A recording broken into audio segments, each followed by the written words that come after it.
Welcome back to Rapture Tales. Don't forget to like, subscribe, and get ready for another story you won't forget. Let's dive back to the story. Nathan Cole loved predictable things. The coffee machine started at 6:10 every morning, releasing a slow hiss before the first drop touched the glass pot. The sound alone could wake him before his alarm. He would lie still for a moment, counting the seconds between drips, feeling the quiet order of his life settle into place. Nothing surprised him anymore, not after years of building routines strong enough to carry adulthood. Vanessa always woke later. Her side of the bed remained untouched most mornings until sunlight crossed the headboard. When she finally stirred, she moved with elegant efficiency, already thinking about schedules, meetings, and presentations before her feet even touched the floor. They had been married 5 years. People called them stable. Nathan packed his lunch the same way daily, sandwich aligned diagonally, apple wrapped separately, thermos sealed twice. Vanessa never packed food. She ordered meals photographed more than eaten, often leaving them untouched while answering messages. She spoke constantly about momentum and visibility, words Nathan heard but never fully understood. Yet their evenings once met in the middle. They cooked together during the first 2 years. Music played. She leaned into him while stirring pasta. He would rest his chin lightly on her shoulder and she would smile, not a performance smile, but a quiet one meant only for him. That smile slowly disappeared long before he realized it had. The house came next. Vanessa wanted a place that could be seen from the road, wide windows, clean lines, sharp landscaping. Nathan preferred something warm, something with imperfections. They settled on a modern 2-story property in a newly developed neighborhood where every home looked carefully designed to impress people driving past slowly. During furnishing, their differences became louder than words. Nathan chose a heavy oak dining table built to last decades.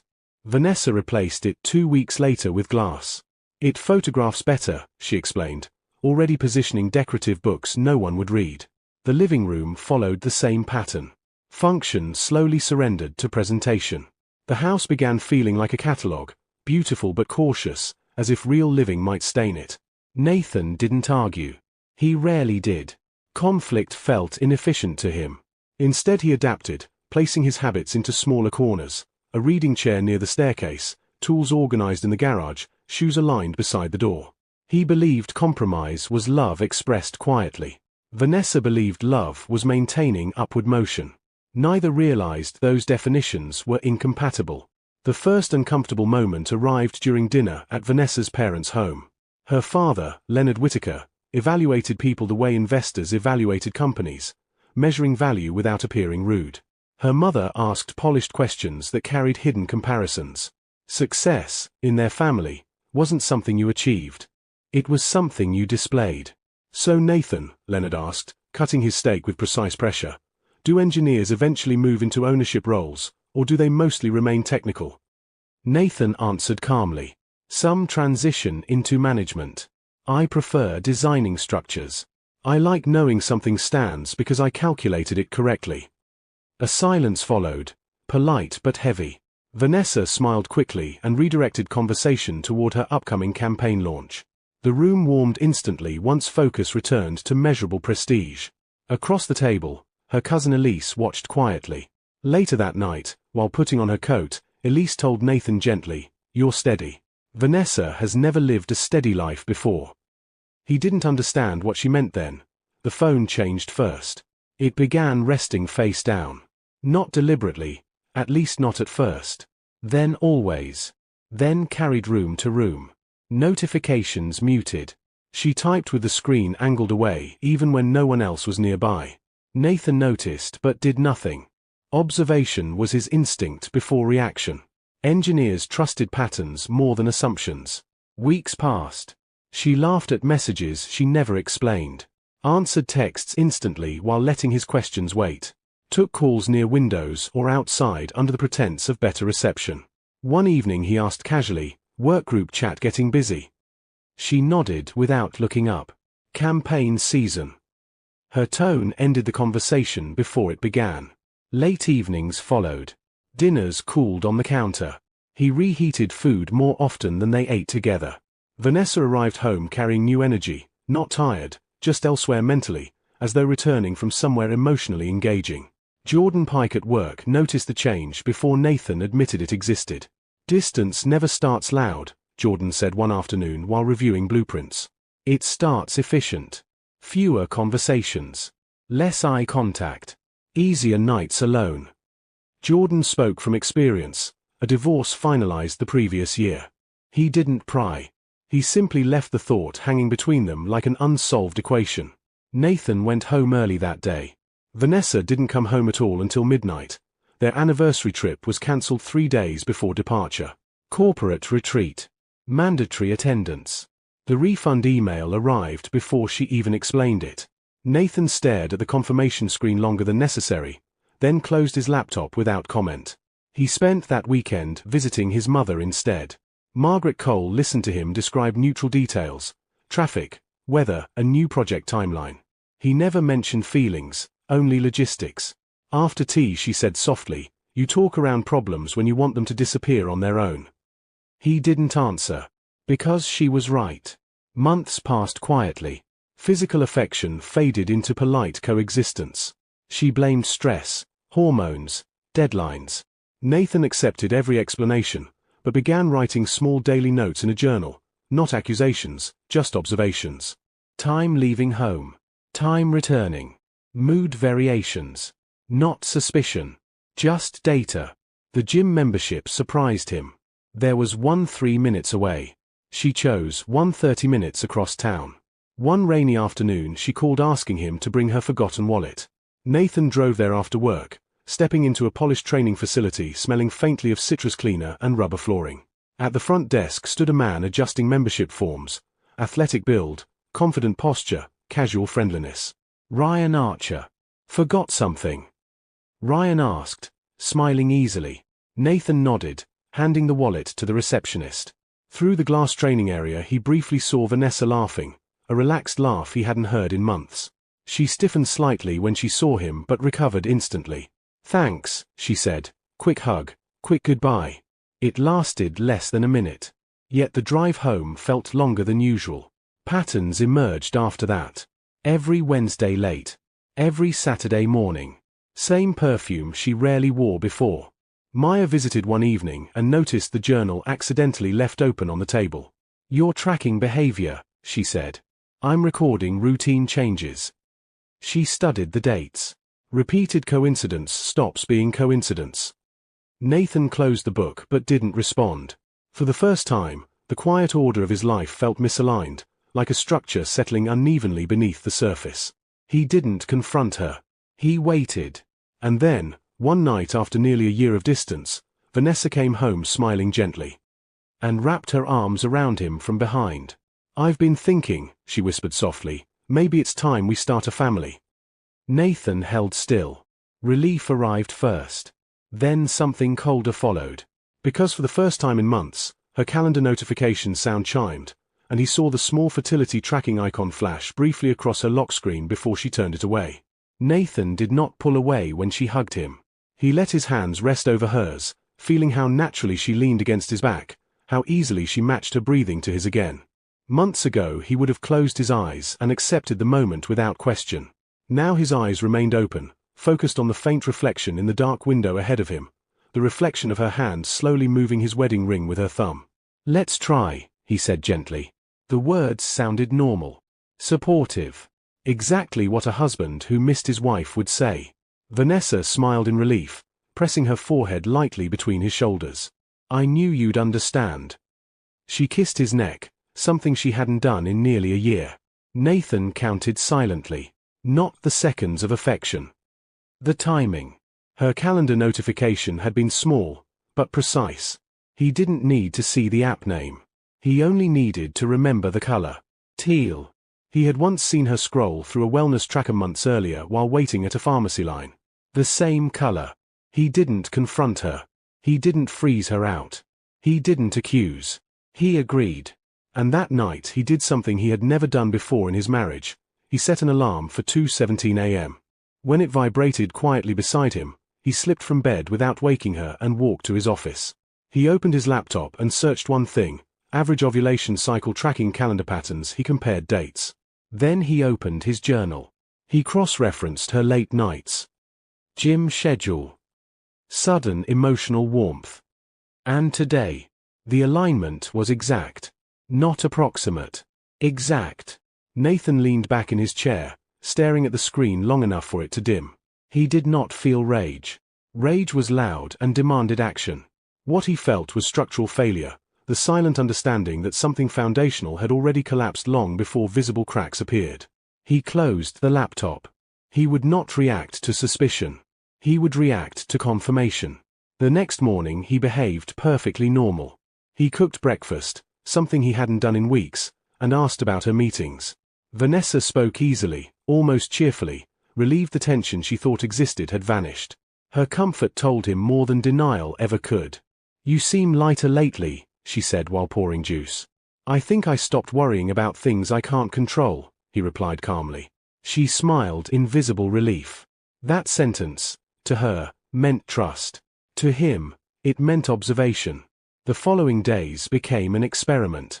He agreed to her closeness, but subtly adjusted variables she would never notice. Different timing. Different initiation. He watched reactions carefully, not emotionally, but statistically. Each time she gently redirected intimacy toward specific nights. Each time matching the projected window. By the fourth occurrence, doubt no longer existed. But engineers didn't finalize conclusions without direct measurement. He needed proof that did not depend on interpretation. Saturday arrived quietly. Vanessa asked him to pick up dry cleaning from her car while she prepared dinner for the first time in months, an effort that might have once moved him emotionally. Instead, he noticed the opportunity. Her car keys rested beside her purse. He stepped into the garage carrying the ticket receipt, opened the passenger door, and sat inside for a moment, listening to the ticking engine cooling from her earlier drive. The interior smelled faintly different, not perfume, not entirely unfamiliar, just not theirs. He reached beneath the driver's seat and attached a small black device no larger than a matchbox. A recorder. He did not rush. He adjusted the angle, tested the switch once, then closed the door gently and returned inside. Dinner tasted good. Vanessa laughed more that evening than she had in months. She talked about future baby names playfully. She leaned against him on the couch afterward, resting her head on his chest as though their marriage had been repaired by a simple decision. Nathan held her and responded softly at the right moments. Because now he was no longer asking if something was wrong. He was waiting to hear how wrong. 3 days later he retrieved the recorder before she woke for work. He did not play it immediately. Instead he showered, dressed, brewed coffee, and drove to work exactly on schedule. Routine remained intact, because he needed his mind steady before altering it permanently. He waited until lunch. In his parked car, windows closed, engine off, he pressed play. At first only road noise filled the speaker. Turn signals. Music. Silence. Then a voice. Male. Relaxed. Did he suspect anything yet? Nathan's grip tightened slowly around the steering wheel. Vanessa laughed softly, a laugh he had not heard at home in almost a year. No. Nathan notices structures, not people. He'll believe whatever fits his routine. A pause. A rustle of movement. And the baby. Her voice lowered gently, confident. It'll solve everything. Once it's his legally, stability won't matter anymore. Nathan did not stop the recording. He listened until the file ended. Then he set the device on the passenger seat and sat perfectly still while cars moved around him in the parking lot. Ordinary life continuing unchanged outside a reality that had just permanently shifted inside his chest. He wasn't shaking. He wasn't angry. He was precise. And precision meant the next step was not confrontation. It was verification. Nathan did not go home early that day. Instead he drove aimlessly for nearly an hour, letting traffic lights decide direction. His hands stayed steady on the wheel, but his thoughts rearranged themselves with careful order. The recording had answered the emotional question. What remained was the legal one. Proof had to exist beyond voices. That evening he behaved exactly as he always did. Dinner reheated, dishes washed, questions asked about her day.